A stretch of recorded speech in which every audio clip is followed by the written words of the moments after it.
such as this. How do we draw a dick on it? Which is, of course, complete. You can I already figured out. Can I draw it real quick and get it out of my system, or will that fuck you up? Andrew's got a lot of dicks in his system. Go ahead, draw your penis. Hell, what does your penis look like, Andrew? It's really tiny. It's hard to see.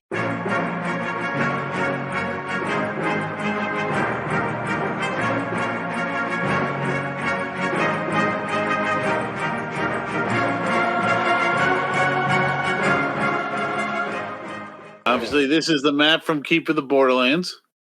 So here's the original one from the adventure. Nice. And this is the one, of course, this is the actual keep. And I got a few other ones here and there. Having looked over the book, and I remember playing it in my like super duper youth, like all the pictures and everything.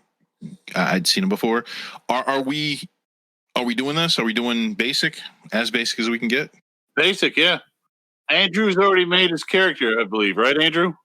Andrew. They're having gay roommate time. So, Matt, have you made your character? Have not. No, I've just read over the book. Okay, so what kind of character you want to make? Andrew made a fighter. Well, that's what I was going to ask everyone is if, like, Rob, for example, I know he's always got, like, a whole gimmick and a routine all set up. I don't want to step on what he's doing because I'm kind of impartial. I'll play whatever. So it depends kind of on what Rob picks. Rob usually either plays a druid or a bard, and neither of those are actually available here. You can be a thief with a guitar. I like very much spell casting and screwing around with spells and stuff. That's always fun for me. However, this being basic, my plan today is to roll per Gygax's recommendations. Oh, don't do that. Oh, no, that's happening, dude. I think we all need to do that. We all need to 3d6 it straight down the because it gives a very specific way to make a character in the basic rules. I agree. I came prepared to do exactly that. Oh, fucking A, right. I'm doing that, and I'm making a basic character for our basic game. Well, what class did you want to make? I don't even know yet. That depends on what I roll. Okay. You got your standard. They're not even called rogues. They're just straight up called thieves here.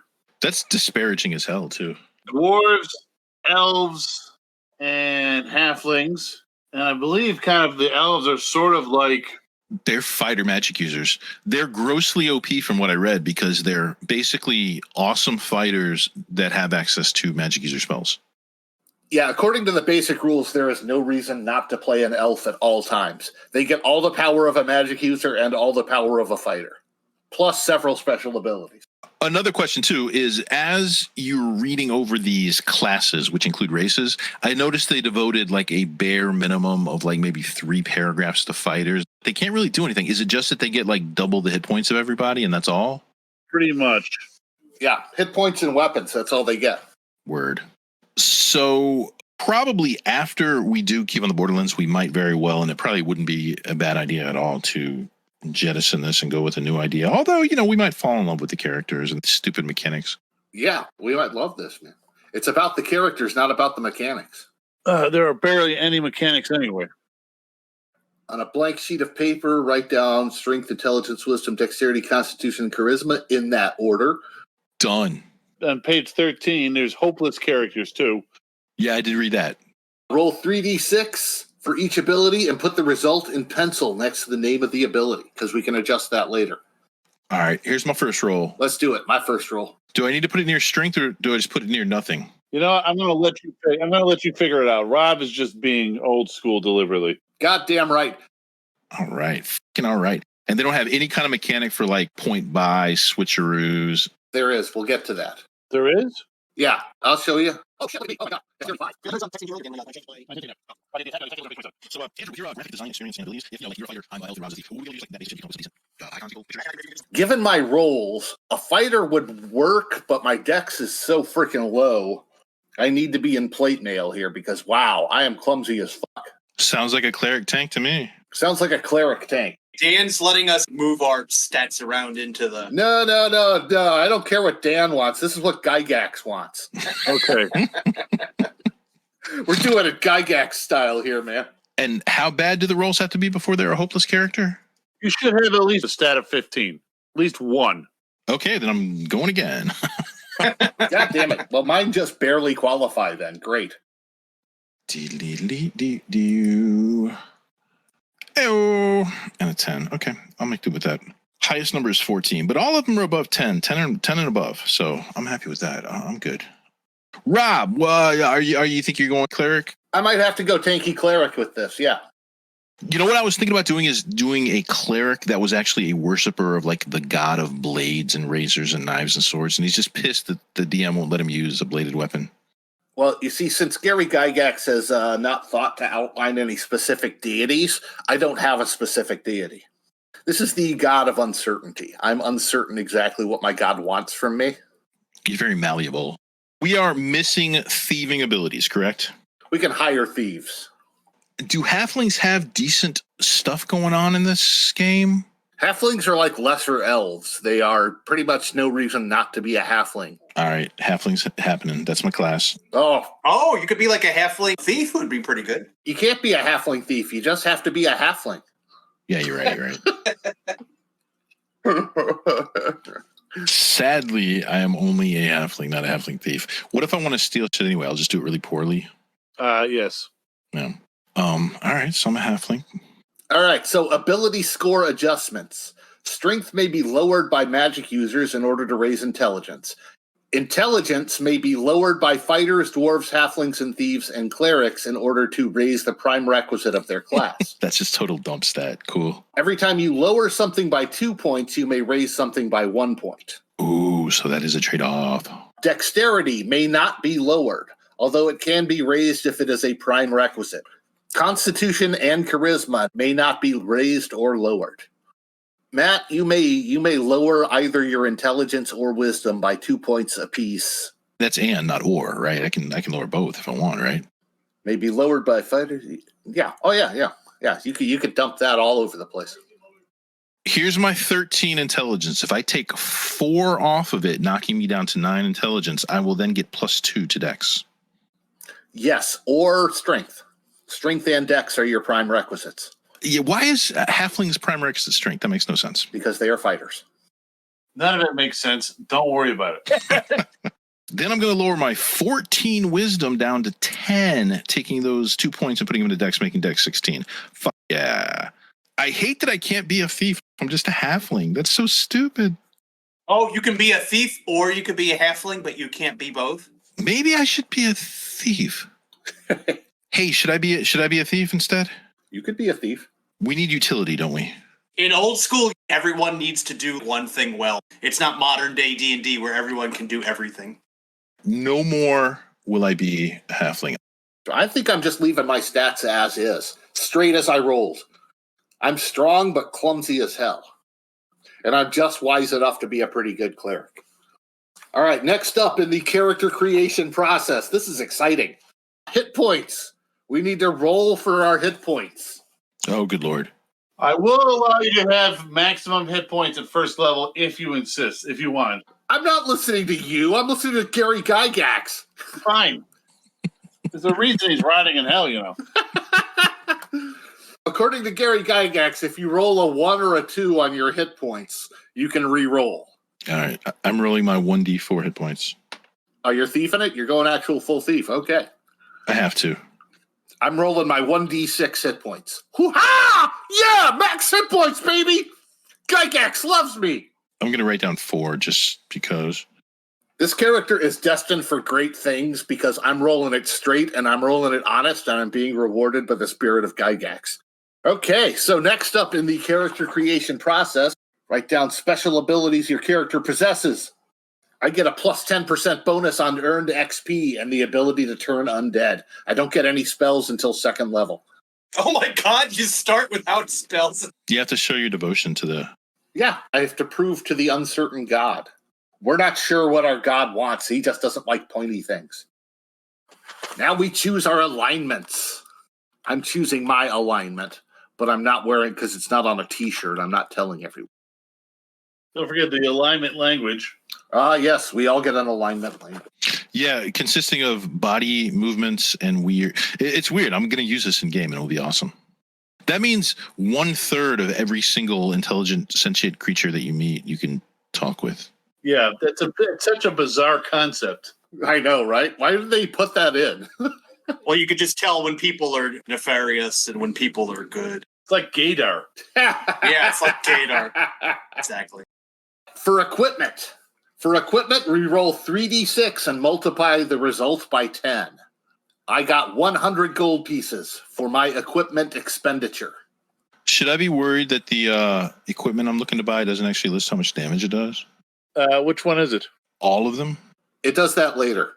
Yeah, I know. I thought that was weird. We can tell you what it is. Yeah, I got it memorized, yeah. One thing you will note about thieves can use any weapon. Yeah, I saw that.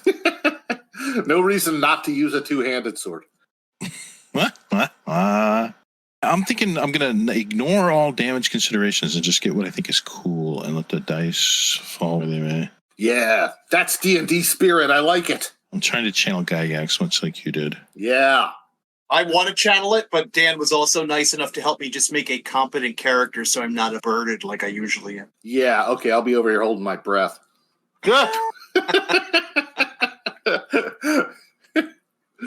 And I will be doing morale checks. Yeah. I really think it's a good addition that no one ever friggin' uses. I mean, if you see a guy and you see 3 of his friends get ripped to pieces in 2 seconds, he's not sticking around. I don't understand why they ever took it out. That's because everyone forgot about it, but it's not that difficult to do. Why is my holy symbol so fucking expensive? That's how they get you. Do you even need it? Because you can't cast spells first level. I can still turn undead. Oh. Yeah, the power of Christ compels you. Or the power of whoever can compels you. And your holy symbol is a big question mark? I like that. You're the Riddler. I can't afford plate mail because of my fucking holy symbol. 15 gold for iron rations? Jesus Christ. I can't even afford iron rations. God damn it. I got to get the lame rations. Oh, you know what? He's actually lower class. He only had 100 gold to start with. He didn't have 140 like us. I gave it to the poor because I'm good like that. Here's a question. We definitely need at least one person to have a 10-foot pole. Does somebody already... Yeah, Matt, you need to buy rope and a pole. I did not buy either of them. Well, I'm a thief. I can't be walking around with a 10-foot pole. That's how you find traps. I'm walking around with the pole. I got the pole. Why don't I just carry a pole arm instead then? Wait. Do I want to have a pole arm? Hee. You could have a bohemian ear spoon. I want to have a naginata. And don't forget, Matt, you got to buy thieves' tools. I know. Oh, so this is going to be great. My AC, because of my chainmail and shield, is a 4, with my -2 dex modifier is a 6. You're such a tank. You're so tanky. I'd be a tank if I could absorb hits. I'm very hittable. You know what's stupid about D&D as a whole? Shields. Why? In actual combat, a person with a sword and a shield versus a dude with a sword, the guy with the shield has such a massive advantage. Yet in D&D, it only gives you +1 to armor or -1. It's stupid. It totally discounts how awesome a shield is in combat. It's silly. I've got a bad knee. I'm really clumsy. Oh, no. I'm fat. There we go. Are we all equipmented up? Let's see what's next on the character creation process. Finally, if you have not already done so, name your character. Yes, we have. Who is this? Roth? Who's Roth? I'm Roth. Roth the fighter. Roth Mosser. Giver of IRAs. Ha ha. And then Rob? I'm thinking. Give me a second to think. Skank? Yeah, skank. Ooh, Skank the Thief. I like that. Ha ha. God damn it, Rob. What? That's a cool name. Is that your first or last name? Wouldn't you like to know?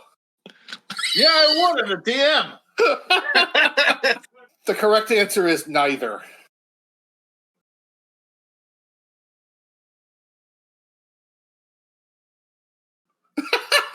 Who's fucking with my character? Apparently you can change other people's names. Yeah, apparently. You can fix it in by hitting the lock button at the bottom. Oh, yeah. Quick. Must lock. Why is Mac Tuffins annoying? I don't get it. Because it's stupid.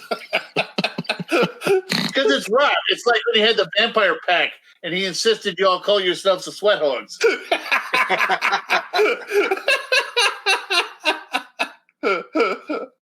Okay, good. Now, let's go with backstories. Andrew, go ahead. All right, I'll read what I wrote, see if this is approved. Roth's claim to fame was as a hireling for the town defender, Bronnar.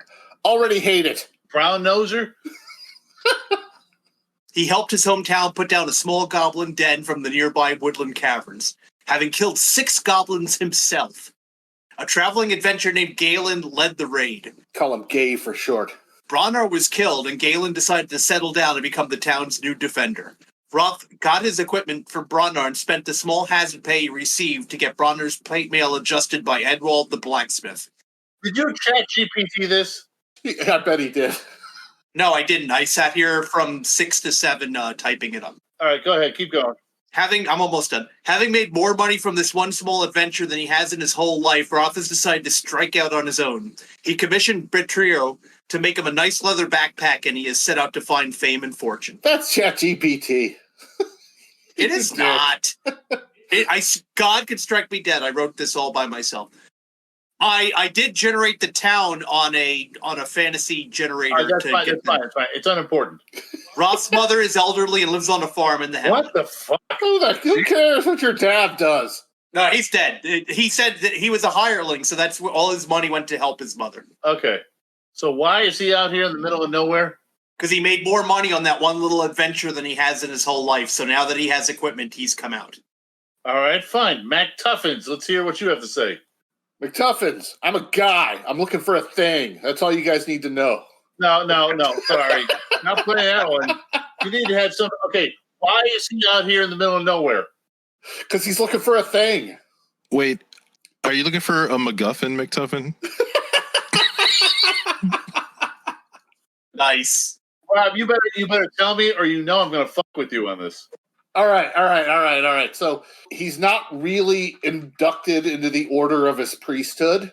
He's kind of a wannabe and a hangers-on because there's a girl that he likes that thinks priests are hot. So he's trying to be a priest, but they won't let him in. So he's trying to go get a thing to be impressive.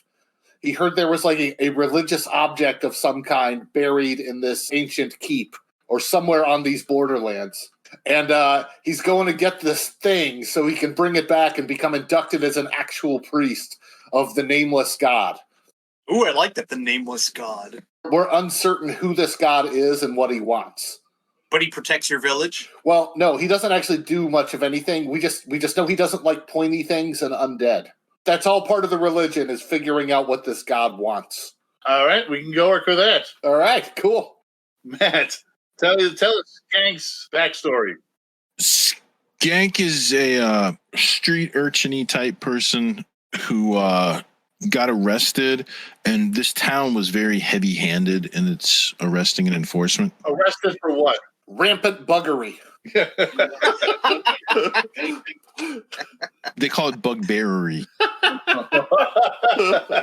Stealing food to feed his family. This town was very heavy-handed with its citizens that it arrested because it was making money. It like ransomed to their families. There's like an evil lord mayor person. And then whoever the equivalent of the Old West federal marshal who'd come around like every 6 months and like adjudicate. So the mayor was like, we got to clean these fuckers out. So he took like 20 of the people who were in prison on a wagon and sent them out to the Keep on the Borderlands area because he heard there was, like adventurers needed.